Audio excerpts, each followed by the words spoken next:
사랑받지 않아도 될 사람이 있을까요? 환대받지 않아도 괜찮은 사람이 있을까요? 그 사람이 있다면 그는 사울일 것입니다. 환대하기 싫은 사람이 있다면, 사랑하지 않으려는 사람이 있다면 그는 아나니아일 것입니다. 그런데 아나니아가 사울을 찾아갑니다. 왜 찾아갈까요? 두 가지 목적이 있습니다. 첫째는 영적인 목적이고 둘째는 육적인 목적입니다.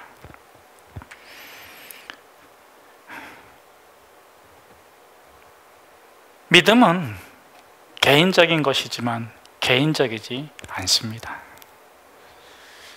사울이 정말 예수 그리스도를 믿었을까? 믿음은 개인적이지만 결코 개인적이지 않습니다. 정말 그가 예수 믿었다면 그걸 객관화시켜줘야 합니다. 그런데도 어떤 사람은 자기 믿음대로 살겠다고 고집 피우고 자기 멋대로 행동하는 사람들이 참 교회를 어지럽히고 힘들게 합니다. 여러분, 성도는 그리스도의 몸이고 그리스도의 몸은 교회입니다.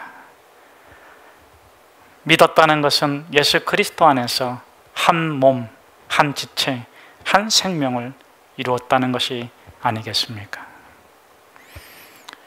둘째, 기도 응답입니다. 사울도 기도 응답을 받았고 아나니아도 기도 응답을 받았는데 기도 응답은 공동체적입니다. 제가 전에 그런 일을 많이 겪었어요. 사진을 가지고 와가지고 사람을 찍은 다음에 하나님이 어저께밤에 이 남자와 결혼하게 하라고 했다고. 그 남자는 전도사예요. 유부남이에요. 자매님에게도 말씀하셨다면 전도사님에게도 말씀해 주실 거예요. 아니래. 자기가 기도 응답 받는 게 맞대요.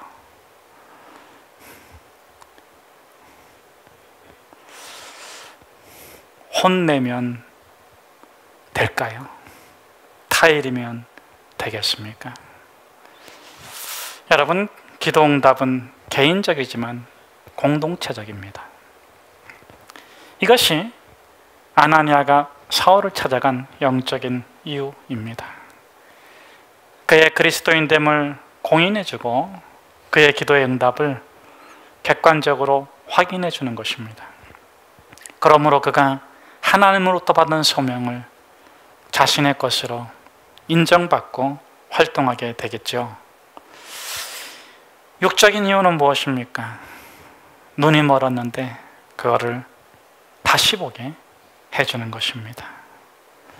자, 이렇게 아나니아가 사울을 공인해 주므로 그 믿음의 공동체에서 그 사울을 보호해주고 인정해 주게 되는 것이죠. 그렇지 않다면 사울을 경계하고 어쩌면 자신들의 안전을 위해서 사울을 척결을 해야만 하는 경우도 생길지도 모르는 것입니다. 또 거꾸로 유대인들은 어떻습니까? 얼마나 이 사울을 죽이려고 합니까? 오늘 본문에서 우리는 믿음이란 무엇인가 다시 생각해 보게 됩니다. 여러분, 믿음이란 무엇입니까? 개인적인 것이 아니라 공동체적인 것이고 자신의 것이 아니라 육적인 것이 아니라 또한 영적인 것입니다. 이 믿음이란 무엇인가? 이렇게 정의할 수 있습니다. 하나님을 듣고 하나님을 만나고 하나님을 따르는 능력이 믿음이다. 하나님을 듣고 하나님을 만나고 하나님을 따를 수 있는 능력이 믿음이다. 그러므로 히브리서 11장 1절 2절에서는 이렇게 선포하고 있습니다.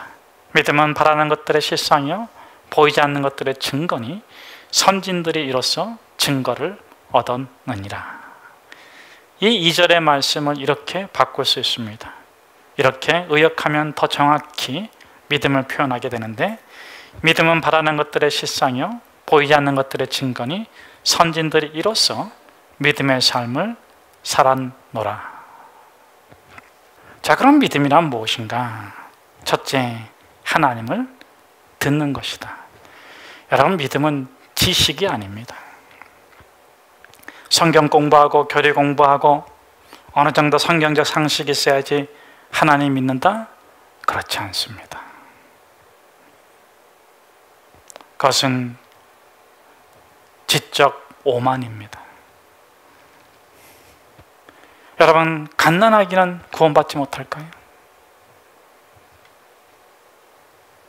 치매에 걸린 노인은 구원받지 못할까요? 장애인은 구원받지 못할까요?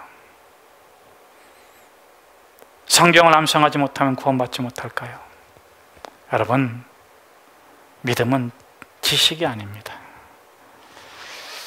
그렇다고 믿음이 긍정적 사고 방식도 아닙니다. 잘 될 거야, 무조건 믿어, 그건 믿음이 아닙니다. 여러분, 믿음은 무엇입니까? 하나님을 듣는 거예요. 사울이 어떻게 하나님을 들었습니까? 다메섹 도상에서 그가 어떻게 하나님을 들었습니까? 사울아, 사울아. 여러분, 사울이 듣는 것이 무엇입니까? 사울아, 사울아. 자기 이름을 듣는 게 아닙니다. 하나님을 듣고 있는 것입니다. 사울아, 사울아. 자기 이름을 듣는 게 아니에요. 하나님을 듣고 있는 것입니다. 보이지 않는 하나님을 볼 수는 없지만 하나님을 들을 수 있는 것입니다. 우리가 진리의 말씀을 들을 수 있습니다. 하나님을 들을 수 있습니다. 요셉 같은 경우에는 어떻게 들었습니까? 꿈으로 들었습니다. 어느 날 꿈을 꿨는데 볕단들이 자기한테 막 절하는 거예요. 또 꿈을 꿨는데 해와 달까지도 자기 별한테 절하는 거예요. 근데 그건 개꿈이 아니었어요. 돼지꿈도 아니었어요. 그건 꿈을 본 게 아니에요. 하나님을 들은 거예요. 하나님이 그냥 그에게 들어와 버린 거예요. 알 수도 없고 이해할 수도 없는 그 하나님이 꿈으로 들려진 거예요. 그래서 요셉이 어떻게 됩니까? 아, 이것은 하나님께서 이루겠구나. 근데 그게 뭔지도 몰라요. 어떻게 알게 됩니까? 높아졌다가 떨어졌다가, 높아졌다가 떨어졌다가, 높아졌다가 떨어졌다가, 구덩이에 던져지고 감옥에 던져지고, 그렇게 만시창에 되고 깨지고 무슨 무너지면서 높아졌다가 떨어졌다, 높아졌다 떨어졌다 하면서 하나님을 더 듣게 되는 것입니다. 여러분, 우리가 믿음이 있다면 고난이 없을까요? 하나님을 임재를 경험했다면 환난이 없겠습니까? 여러분, 보이지 않으시는 하나님께서 자신을 나타내 주시고 알려주시고 자신을 가르쳐 주시는 방법이 때로는 고난이고 시련이고 이해할 수 없는 모순입니다. 우리가 그것을 겪으면서 우리의 인생이 깨지는 것이 아니에요. 우리의 인생이 무너지는 것이 아니에요. 오히려 그 고난과 아픔과 높아짐과 낮아짐을 통해서 우리가 다룰 수 없는 영적인 것, 내면적인 것들이 다뤄지고 우리의 수준이 높아지는 거예요. 더 높은 곳에서 우리의 꿈을 조망하게 되고 우리의 삶을 조망하게 되고 하나님의 말씀을 이해하게 되는 것입니다. 여러분, 요셉은 어떻게 됩니까? 자기를 위한 꿈인 줄 알았어요. 나한테 절하네. 그런데 고난을 겪으면서 이것이 가족을 위한 꿈이라는 것을 알게 됐어요. 자기 가족들이 기근을 벗어나기 위해서 먼저 보냈다고. 그런데 다시 또 겪으면서 그것이 민족을 위한 꿈이었고 열방을 구원하기 위한 하나님의 계획인 것을 알게 됩니다. 그래서 요셉이 마지막으로 무엇을 말합니까? 내 뼈다구를 가지고 가시오. 100년이 될지 200년이 될지 300년이 될지 400년이 될지 모르겠지만 반드시 하나님께서 이 이스라엘 민족을 애굽에서 출애굽시키실 텐데 그때 내 뼈다귀를 가져가시오.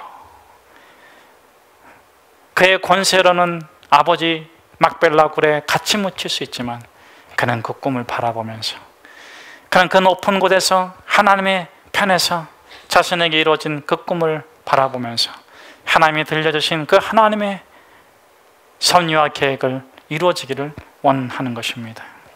사랑하는 성도 여러분, 여러분에게 시련이 있습니까? 고난이 있습니까? 환난이 있습니까? 그렇다면 여러분은 낮아진 것입니다.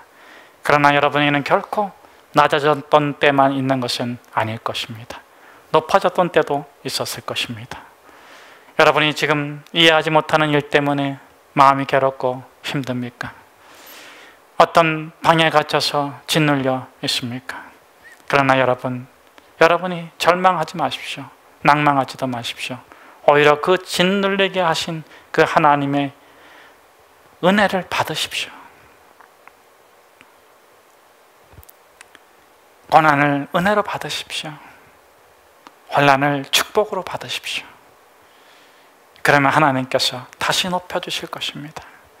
여러분이 다시 높여주셨을 때 여러분의 믿음 실력이 커질 것입니다.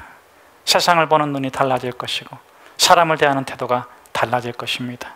아니, 여러분의 삶이 새롭게 되어 있을 것입니다. 저는 저와 여러분이 하나님을 들은 믿음의 사람이기를 축복합니다.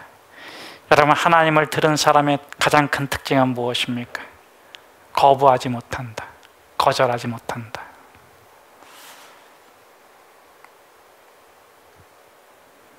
하나님을 만난 사람은 달라요. 하나님을 들은 사람은 달라요. 왜? 구원은 만드는 게 아니니까. 구원은 노력해서 쟁취하는 것이 아니니까. 믿음이란 무엇입니까? 내가 만들 수 있는 게 믿음이 아니고 내가 노력해서 제조할 수 있는 게 믿음이 아니고 믿음은 위에서부터 내려오는 거예요. 하나님을 들을 때 그때 믿음이 생긴 거예요. 내가 어떻게 할 수 있는 게 믿음이 아니에요. 내가 죄인이 됐다고 해서 믿음을 버릴 수 있는 게 아니에요. 내가 의인이 됐다고 해서 믿음을 키울 수 있는 것도 아니에요.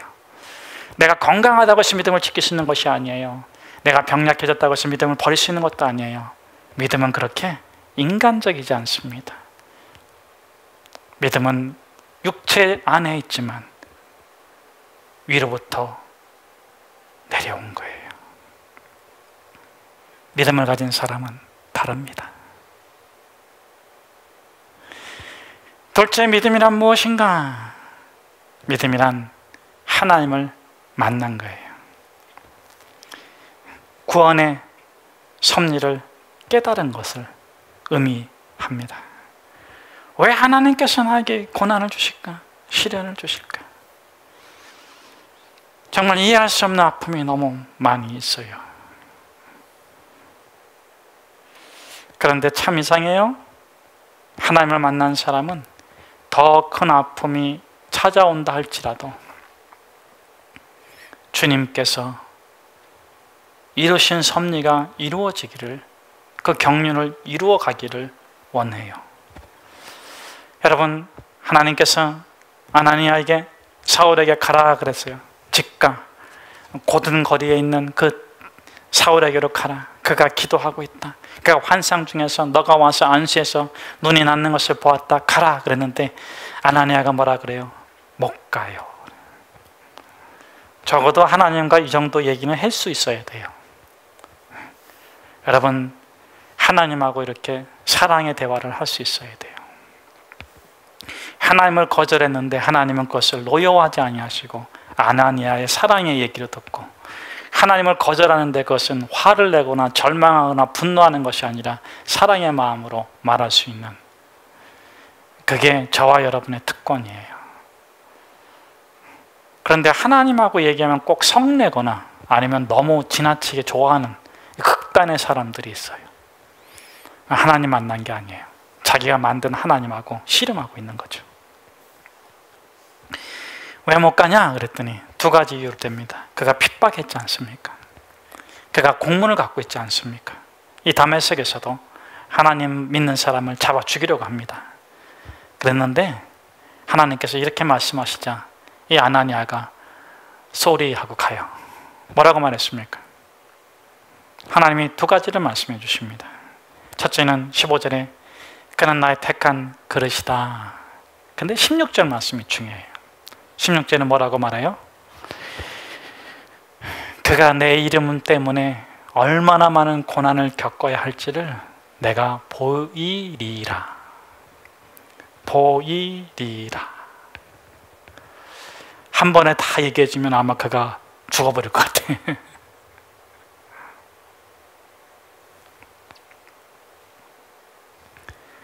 야, 사울이 정말 많은 고난을 받을 건데 내가 그 사울한테 말해줄 거야. 그런데 그가 그 고난의 길을 걸어갈 거야. 그러니까 고쳐줘. 자, 그러면 사울이 얼마나 많은 고난을 겪었는지 사울의 말로 한번 들어볼까요? 바울이 된 사울의 말, 고린도후서 11장 23절에서 28절의 말씀인데, 여러분 한번 여러분이 이런 고난을 받았다면 언제 때려칠 건지 한번 정해보세요. 예? 아니면 끝까지 갈 거예요? 후회하게 될걸요. 하여튼 여러분이 한번 정해보세요. 제가 한번 읽어드릴 테니까. 내가 수고를 넘치도록 하고, 여기서 그만두면 안 되죠. 수고는 좀 하셔도 괜찮아요. 옥에 갇히기도 더 많이 하고 매도 수없이 맞고 여러 번 죽을 뻔하였으니 유대인들에게서 40에서 하나 감한매를 5번 맞았으며 3번 태장을 맞고 1번 돌로 맞고 3번 파손하고 일주야를 깊은 바다에서 지냈으며. 여기서 그만둬도 괜찮아요. 여러분 고난도 안 받으셔도 괜찮아요. 여러 번 여행하면서 강의 위험과 시내의 위험과 동적의 위험과 바다의 위험과 거짓 형제 중에 위험을 당하고 또 수고하고 애쓰고 여러 번 자지 못하고 줄이며 목마르고 여러 번 굶고 춥고 헐벗었노라. 이외의 일을 고사하고 아직도 날마다 내 속에 놀라는 일이 있으니 곧 모든 교회를 위하여 염려하는 것이라. 제가 하나 묻겠습니다. 여러분 어디서 그만두셨어요?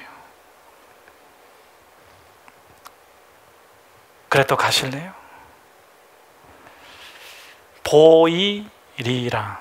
얼마나 많은 고난을 받을지 보이리라. 더 있어요. 오지 마세요. 때려치고 돌아가세요.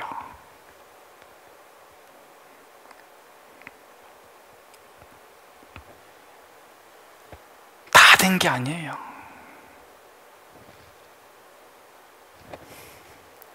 여기까지가 끝이 아니에요. 그럼에도 불구하고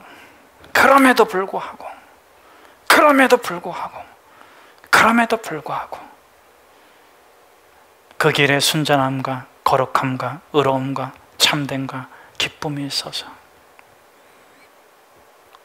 즐겁고 행복하게 걸어갈 수 있다면 오세요.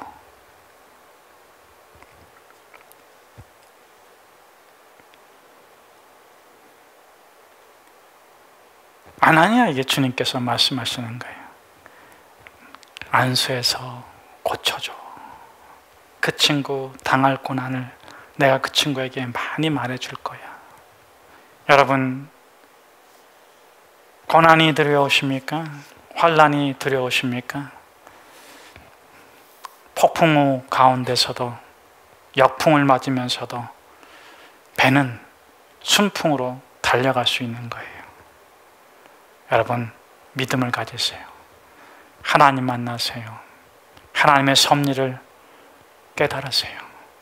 그때 여러분의 모든 폭풍은 여러분들을 위한 순풍이요, 하나님께서 여러분들의 삶의 아름다움과 놀라움을 축복해 주시는 선한 도구로 바뀌어질 것입니다. 세상을 두려워하지 마세요. 하나님 만나세요. 하나님 만나시고 당신 자신을 찾으세요.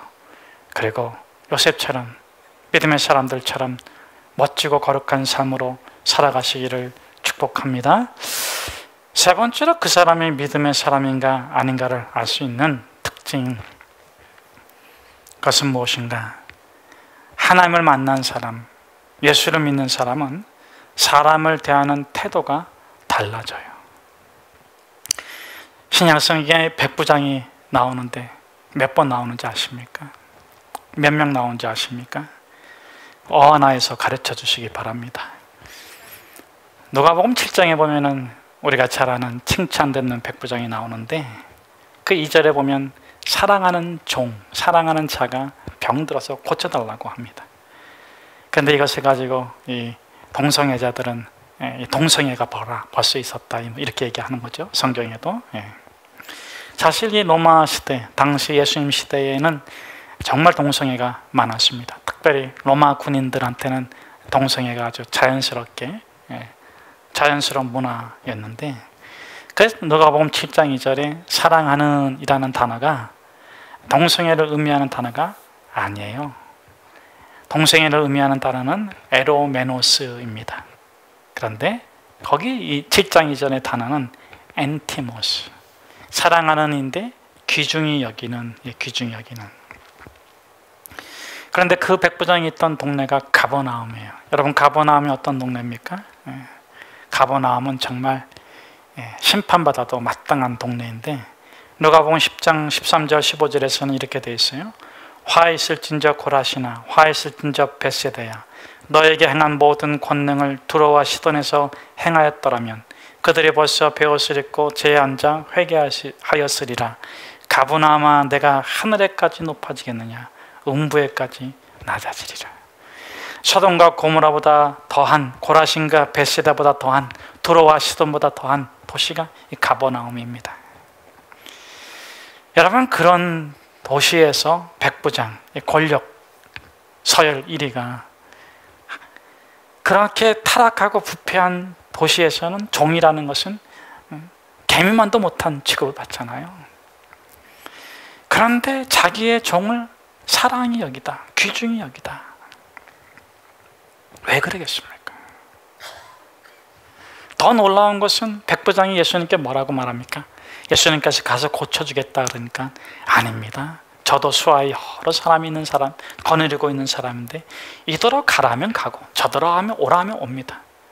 그러니 예수님 말씀만 하십시오 이러잖아요. 그러니까 이 사람도 군의 질서 속에서, 권위체계 속에서, 또 그 시대 문화 속에서 그저 그 종은 사회적으로 보면, 세상적 관점에서 보면 그냥 문드러져도 괜찮은 존재, 그냥 쓸어버려도 괜찮은 존재, 하찮은 존재예요. 그런데 왜 예수님께서 그 백부장의 믿음을 칭찬했냐면, 믿음의 사람은 사람을 대하는 태도가 다르기 때문에 그런 거예요. 너가 정말 믿음의 사람이구나. 너가 그렇게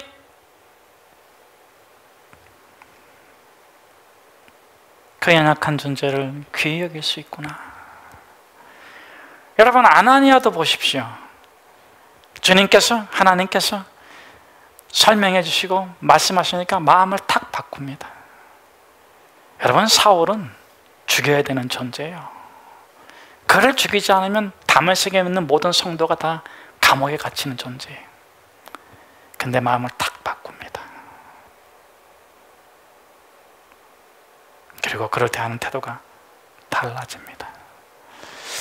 여러분, 동감한다고 동의한 것은 아니겠죠. 그의 처지를 전적으로 신뢰하고 동감하고 공감하지만 그와 같은 길을 가는 것은 아닐 것입니다. 그러나 그가 믿음을 가졌다면 하나님께서 그와 아나니아를 같은 길을 가게 하실 것을 아는 거예요. 여러분, 또 사울도 보십시오. 아나니아에서 다시 보게 되고 나서 어떻게 한다고요? 다메섹에 있는 사람들을 당혹하게 했어요. 뭐 때문에? 복음을 증거해서.